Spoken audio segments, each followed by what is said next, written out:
അടുത്ത അഡാപ്റ്റേഷൻ നമ്മൾ desert adaptation പറഞ്ഞു, കോൾഡ് അഡാപ്റ്റേഷൻ പറഞ്ഞു. ഇനി പറയുന്നത് ഫിസിയോളജിക്കൽ ആയിട്ടുള്ള അഡാപ്റ്റേഷൻസും. So physiological adaptations to stressful situation. So physiological adaptation to stressful situation. ഒരു ഓർഗാനിസത്തിൻ്റെയും ഫിസിയോളജിക്കൽ അഡാപ്റ്റേഷൻ എന്ന് പറയുന്നത് ഈ സ്ട്രെസ്ഫുൾ സിറ്റുവേഷന് ക്വിക്കായിട്ട് റെസ്പോണ്ട് ചെയ്യാൻ വേണ്ടി, വളരെ എത്രയും പെട്ടെന്ന് റെസ്പോണ്ട് ചെയ്യാനുള്ള അഡാപ്റ്റേഷൻസാണ് ഫിസിയോളജിക്കൽ അഡാപ്റ്റേഷൻസ് എന്ന് പറയുന്നത്. So physiological adaptations to stressful situation. So വളരെ ക്വിക്കായിട്ട് റെസ്പോണ്ട് ചെയ്യുന്ന ആ ഒരു സ്ട്രെസ്ഫുൾ സിറ്റുവേഷന് വളരെ ക്വിക്കായിട്ട് റെസ്പോണ്ട് ചെയ്യാനായിട്ടാണ് ഫിസിയോളജിക്കൽ അഡാപ്റ്റേഷൻസ് ഉള്ളത്. സോ ഫിസിയോളജിക്കൽ അഡാപ്റ്റേഷൻസിന് എക്സാമ്പിൾ പറയുകയാണെങ്കിൽ അറ്റ് ഹൈ ഓൾട്ടിറ്റ്യൂഡ്, നമ്മൾ ഹൈ ഓൾട്ടിറ്റ്യൂഡ് പ്ലേസുകളിലൊക്കെ എപ്പോഴെങ്കിലും പോകാനിടയായാൽ, സോ ഹൈ ഓൾട്ടിറ്റ്യൂഡ് പ്ലേസുകൾ like more than 3500 metre, more than 3500 metre അത്രയും ഹൈ ഓൾട്ടിറ്റ്യൂഡിൽ പോകാനിടയായ ലൈക്ക് എങ്ങനത്തെ സ്ഥലങ്ങളാണ്? Rohtang pass near Manali. So Rohtang pass near Manali and Mansarovar. So near Manali and Mansarovar in China occupied Tibet. So Tibetan ചൈനകളിലൊക്കെ, സോ ചൈനയുടെ ടിബറ്റൻ റീജിയനിലൊക്കെ, ചൈന ഒക്യുപ്പൈഡ് ടിബറ്റ്, അവിടെയൊക്കെ മണാലി മാനസരോവർ അവിടെയുള്ള സ്ഥലങ്ങളിലൊക്കെ, Rohtang pass near Manali and Mansarovar in China occupied Tibet. So Tibetan ചൈനയുടെ ഈ സ്ഥലങ്ങളിലൊക്കെ മോർ ദാൻ ഈ പറഞ്ഞ 3500 മീറ്റർ പോലെയുള്ള സ്ഥലങ്ങളാണ്.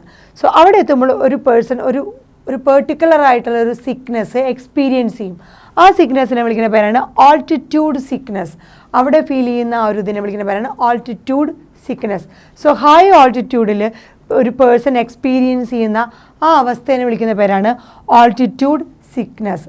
Like high altitude places like more than 3500 metre, Rohtang pass near Manali and Mansarovar എവിടെയുള്ളത്? In China occupied Tibet. അവിടെയുള്ള അങ്ങനെയുള്ള സ്ഥലങ്ങളിലുള്ള ഹൈ ഓൾട്ടിറ്റ്യൂഡിലൊക്കെ ഒരു വ്യക്തി എക്സ്പീരിയൻസ് ചെയ്യുന്ന ആ ഒരു പെർട്ടിക്കുലർ സ്റ്റേറ്റിനെ വിളിക്കുന്ന പേരാണ് ആൾട്ടിറ്റ്യൂഡ് സിക്നെസ്. ഈ ആൾട്ടിറ്റ്യൂഡ് സിക്നെസ് എങ്ങനെയാണ് ഉണ്ടെന്ന് മനസ്സിലാവാൻ വെച്ചാൽ അതിൻ്റെ സിംറ്റംസ് എന്ന് പറയുന്നത് നോസിയ, ഓക്കാനം വരും, ഫാറ്റിഗ്, വളരെയധികം ക്ഷീണം അഥവാ തളർച്ച അനുഭവപ്പെടും, ഇൻക്രീസ്ഡ് ഹാർട്ട് പാൽപിറ്റേഷൻ, ഉയർന്ന ആ ഹൃദയത്തുടിപ്പുകൾ ഉണ്ടായിരിക്കും. സോ സിംറ്റംസ്, ആൾട്ടിറ്റ്യൂഡ് സിക്നെസ്സിൻ്റെ സിംറ്റംസ് എന്ന് പറയുന്നത് nausea, fatigue and heart palpitations ഒക്കെയാണ് ആ ആൾട്ടിറ്റ്യൂഡ് സിക്നെസ്സിൻ്റെ സിംറ്റംസ്. അതിന് കാരണം എന്തുകൊണ്ടാണ് ഈ ഒരു ഹൈ ഓൾട്ടിറ്റ്യൂഡിൽ ഇതുപോലത്തെ സിംറ്റംസ് അല്ലെങ്കിൽ ആൾട്ടിറ്റ്യൂഡ് സിക്നെസ് ഉണ്ടാകുന്നത്? അതിന് റീസൺ പറയുന്നത്, കോസ് പറയുന്നത് ലോ അറ്റ്മോസ്ഫിയറിക് പ്രഷർ. ഹൈ ഓൾട്ടിറ്റ്യൂഡിൽ എത്തുമ്പോൾ അവിടെയുള്ള അറ്റ്മോസ്ഫിയറിക് പ്രഷർ വളരെ കുറവായിരിക്കും. So low atmospheric pressure of high altitude. So അത്രയും ഹൈ ഓൾട്ടിറ്റ്യൂഡിൽ അറ്റ്മോസ്ഫിയറിക് പ്രഷർ വളരെ കുറവായതുകൊണ്ട് the body doesn't get enough amount of oxygen. So ശരീരത്തിന് ആവശ്യമായിട്ടുള്ള ഓക്സിജൻ അവൈലബിലിറ്റി കുറയാൻ തുടങ്ങും, അത്രയും ഹൈ ഓൾട്ടിറ്റ്യൂഡിൽ പ്രഷർ കുറവായതുകൊണ്ട്.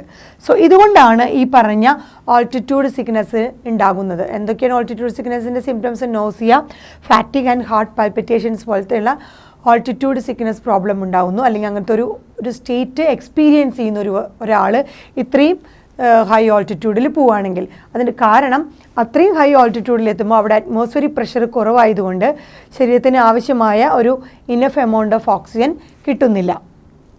ഇതിനെങ്ങനെ നമുക്ക് മറികടക്കാം? ക്യൂർ എങ്ങനെയാണെന്ന് വെച്ചാൽ ഗ്രാജ്വലി, പെട്ടെന്ന് തന്നെ ഗ്രാജ്വലി, ഫിസിയോളജിക്കൽ അഡാപ്റ്റേഷനാണ് പറയുന്നത്, ഗ്രാജ്വലി എ പേഴ്സൺ ഗെറ്റ് അക്ലമറ്റൈസ്ഡ്, ആ ഒരു അവസ്ഥയുമായിട്ട് പൊരുത്തപ്പെടുന്നു. And stop experiencing altitude sickness. പതിയെ ആ ഒരു പെർട്ടിക്കുലർ ഒരു അവസ്ഥയുമായിട്ട് അക്ലമൈറ്റേഷൻ പൊരുത്തപ്പെട്ട് എക്സ്പീരിയൻസ് ആൾട്ടിറ്റ്യൂഡ് സിക്നെസ് എന്ന് പറഞ്ഞ സംഭവം ഇല്ലാണ്ടാവുന്നു, സ്റ്റോപ്പ് ആവുന്നു. ഇതാണ് അതിൻ്റെ ക്യൂർ. എങ്ങനെയാണ് ബോഡി ഈ പറഞ്ഞ ഒരു ആൾട്ടിറ്റ്യൂഡ് സിക്നെസ്സിനെ അക്ലമൈറ്റീസിനെ എങ്ങനെയാണ് അതിനെ അഡാപ്റ്റ് ചെയ്യുന്നത്, പൊരുത്തപ്പെടുന്നത് എന്ന് നോക്കാം. അതൊരു ഫിസിയോളജിക്കൽ അഡാപ്റ്റേഷനാണ് ബോഡിക്ക് വരുന്നത്. എങ്ങനെയാണ് ബോഡി അങ്ങനെ ഒരു ഫിസിയോളജിക്കൽ അഡാപ്റ്റേഷൻ നടപ്പിലാക്കുന്നത്? So how to solve this altitude sickness? എങ്ങനെയാണ് ബോഡിയെ നടപ്പിലാക്കുന്നത്? The body compensate low oxygen availability. So ശരീരത്തിന് ആവശ്യമായിട്ടുള്ള ഓക്സിജൻ അവൈലബിലിറ്റി ഇല്ലാത്തത് കൊണ്ടാണ് ഹൈ അറ്റ്മോസ്ഫിയറിക് പ്രഷർ അവിടെ അറ്റ്മോസ്ഫിയറിക് പ്രഷർ കുറവായതുകൊണ്ട് ലോ അറ്റ്മോസ്ഫിയറിക് പ്രഷർ ആയതുകൊണ്ട് അവിടെ ഇനഫ് എമൗണ്ട് ഓഫ് ഓക്സിജൻ കിട്ടാത്തത് കൊണ്ടാണ് ഹൈ ഓൾട്ടിറ്റ്യൂഡ് സിക്നെസ് എന്ന് പറഞ്ഞ ഒരു അവസ്ഥ നേരിടേണ്ടി വന്നത്. അതിനെ ബോഡി ഫിസിയോളജിക്കലി അഡാപ്റ്റ് ചെയ്യുന്നത് എങ്ങനെയാണ്, ബോഡി കോമ്പൻസേറ്റ് ചെയ്യുന്നത് എങ്ങനെയാണ് ഈ ലോ ഓക്സിജൻ അവൈലബിലിറ്റിനെ എന്ന് വെച്ചാൽ 3 തരത്തിലാണ്.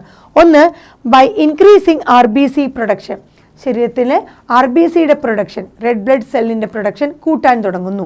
രണ്ടാമത്തത്, by decreasing binding affinity of haemoglobin, ഹീമോഗ്ലോബിൻ്റെ ആ എഫിനിറ്റി, ബൈൻഡ് ചെയ്യാനുള്ള എഫിനിറ്റി കുറയ്ക്കുന്നു. സോ RBCയുമായിട്ട് ഹീമോഗ്ലോബിൻ്റെ ബൈൻഡ് ചെയ്യാനുള്ള അഫിനിറ്റി കുറയ്ക്കുന്നു. So by decreasing the binding affinity of ഹീമോഗ്ലോബിൻ്റെ ബൈൻഡിങ് അഫിനിറ്റി റെഡ്യൂസ് ചെയ്യുന്നു. അതുപോലെ ബൈ ഇൻക്രീസിങ് ബ്രീത്തിങ് റേറ്റ് കൂട്ടുന്നു. അപ്പോൾ എന്താ പറയുക, ഈ പറഞ്ഞ ഓൾട്ടിറ്റ്യൂഡ് സിക്നെസ് ഓവർകം ചെയ്യാൻ പറ്റും. സോ ഇത് ഫിസിയോളജിക്കലി നമ്മുടെ ശരീരത്തിൽ വരുന്ന ഒരു അഡാപ്റ്റീവ് ഫീച്ചറാണ്.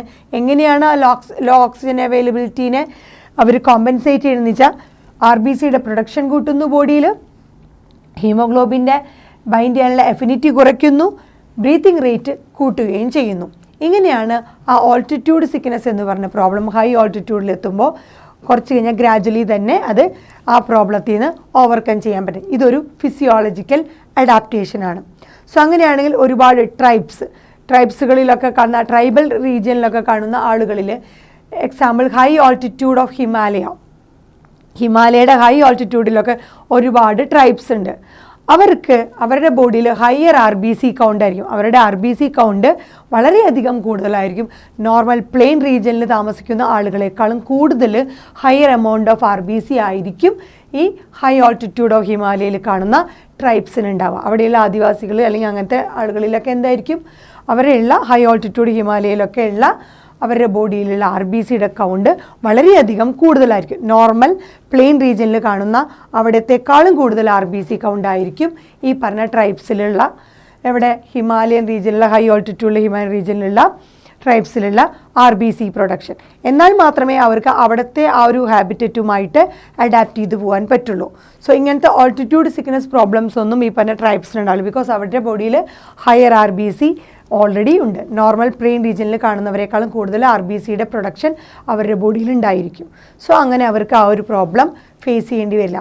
അല്ലാത്ത ആളുകൾക്ക് അവിടെ പോകുമ്പോൾ അങ്ങനെ ഒരു ഓൾട്ടിറ്റ്യൂഡ് സിക്നെസ് വന്നു കഴിഞ്ഞാൽ ഫിസിയോളജിക്കലി തന്നെ ഈ 3 മെത്തേഡ് RBC പ്രൊഡക്ഷൻ കൂട്ടിക്കൊണ്ടും ഹീമോഗ്ലോബിൻ ഡെഫിനിറ്റി റെഡ്യൂസ് ചെയ്തുകൊണ്ടും ബ്രീത്തിങ് റേറ്റ് കൂട്ടിക്കൊണ്ടും ഒരു ഫിസിയോളജിക്കലി ആ ഒരു ഓൾട്ടിറ്റ്യൂഡ് സിക്നെസ് എന്ന് പറഞ്ഞ ഒരു സ്റ്റേറ്റ് ഓഫ് എക്സ്പീരിയൻസിനെ ഓവർകം ചെയ്യാനായിട്ട് സാധിക്കുന്നതാണ്.